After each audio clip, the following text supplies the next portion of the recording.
एक जंगल में एक हाथी और एक बकरी रहते थे। दोनों बहुत पक्के दोस्त थे। दोनों साथ में मिलकर हर दिन खाने की तलाश करते और साथ में ही खाते थे।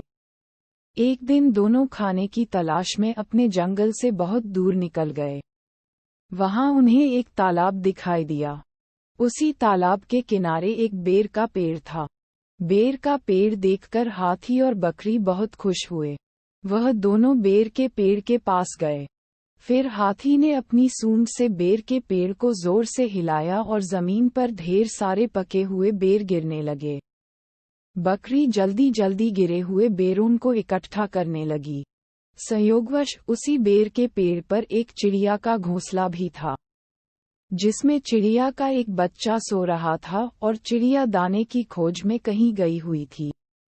बेर का पेड़ जोर से हिलाने के कारण चिड़िया का बच्चा घोंसले से बाहर तालाब में गिर पड़ा और डूबने लगा। चिड़िया के बच्चे को डूबता हुआ देखकर उसे बचाने के लिए बकरी तालाब में कूद गई, लेकिन बकरी को तैरना नहीं आता था।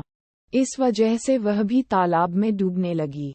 बकरी को डूबता हुआ देखकर हाथी भी तालाब में कूद गया और उसने चिड़िया के बच्चे और बकरी दोनों को डूबने से बचा लिया। इतने में चिड़िया भी वहां पर आ गई थी और वह अपने बच्चे को सही सलामत देखकर बहुत खुश हुई। उसने हाथी और बकरी को इसी तालाब और बेर के पेड़ के पास रहने के लिए कहा। तब से हाथी और बकरी भी चिड़िया के साथ उस बेर के पेड़ के नीचे रहने लगे। कुछ ही दिनों में चिड़िया का बच्चा बड़ा हो गया। चिड़िया अपने बच्चे के साथ जंगल में घूम कर आती थी और हाथी और बकरी को जंगल में किस पेड़ पर फल लगे हैं इसकी जानकारी देती थी। इस तरह हाथी, बकरी और चिड़िया मजे में रहते और खाते पीते थे। कहानी से सीख: हमें किसी का बुरा नहीं करना चाहिए।